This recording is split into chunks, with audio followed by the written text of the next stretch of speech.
Hey guys, what's up? In this tutorial we're going to break down for you how you can change the location to save and export your OneNote, Microsoft OneNote notebooks on your device. So let us get started. So if you like to do this, guys, navigate to Microsoft OneNote on your computer, for example, access the notebook here in the left panel.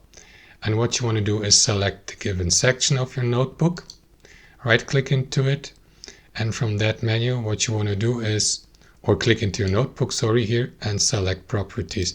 And from that menu, you may, for example, customize the notebook's name, the color, as well as the location by clicking into change location here. Now, I'm not going to do this because that's part of my computer, of course, but simply find or locate the folder where you'd like to place the given notebook or your notebooks here on Microsoft Notebook. For example, in a document folder, click into OK.